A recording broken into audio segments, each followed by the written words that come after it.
Hey guys, welcome back here to Advanced Bass Fishing, and thanks for joining me for today's video. And guys, today I want to give you the best cold water fishing tip that I can possibly give you guys. I fish in cold water a lot. Growing up here in the Missouri Ozarks, I'm very familiar with it.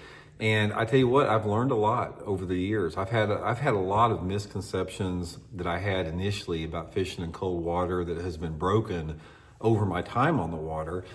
And I want to share with you guys, one thing that you can really do to help out. Because, man, I tell you what, if you guys haven't fished much in the wintertime, I don't care how cold, as long as your lake is not frozen, guys, you can catch fish all winter long. I don't care if the water temperature's in the 30s.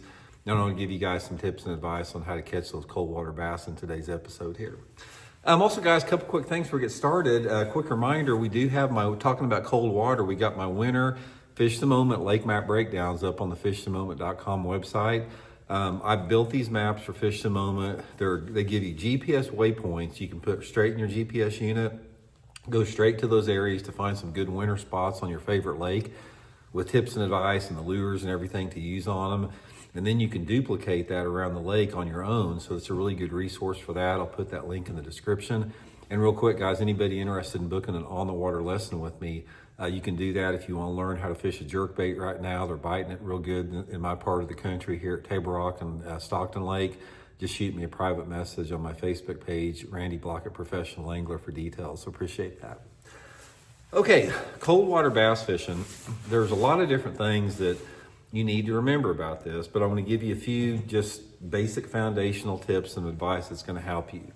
First of all, the winter time is all relative to what the water temperature exactly is, because there's a big difference between fishing like in my part of the country where we will get upper 30s, around 40-degree water temperature in the coldest part of winter, or if you're down a little bit farther south, let's say for example you live in Georgia or Alabama or Texas, you may not have any water temperatures that get below the 50s.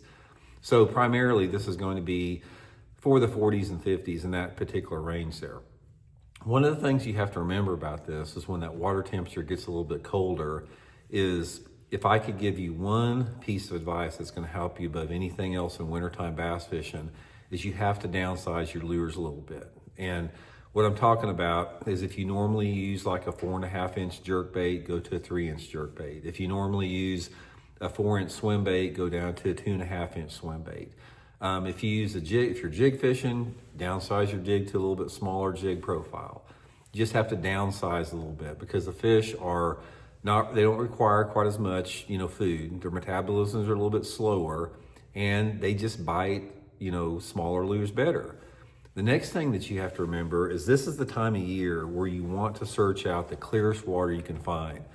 Bass are always more active in the wintertime in the cleaner water. You can catch them in a little bit off-colored water. I mean, I've caught a lot of bass in the wintertime in 2 foot of visibility, but that's not the best water clarity. So one of the things that you have to do is on the lake that you fish, try to identify what part of the lake has got the clearest water in it. And that's where you need to concentrate your efforts in those particular areas.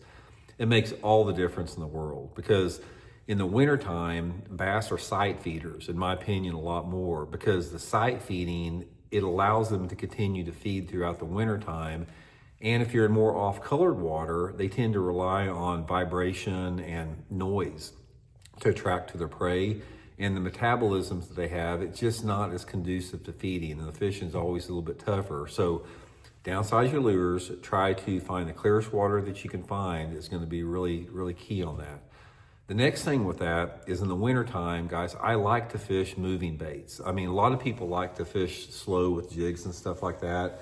I always do better with crankbaits and jerk baits, that type of stuff, flat-sided crankbaits. And one of the things that you're going to find is if you're in those areas that have cleaner water and the water temperature is cold, those fish are going to be deeper. They're going to be about at the maximum depth that a jerkbait or a crankbait can reach. So say, for example, 2 of my favorite lures in the wintertime is a wigglework crankbait and like that Megabass, say X80 trick darter. Now, both of these baits, if you fish them on a long cast with lighter line, they're going to run about 7 to 9 foot deep, which is a good depth. I mean, that's a good depth to catch fish in the wintertime a lot of times. But on both of those things, it's really going to help you out if you make, number one, if you make your longest cast, because the longest cast is going to get that bait deeper. Number two, go to the lightest line that you're comfortable with. I fish 6 and 8 pound test fluorocarbon most all winter long.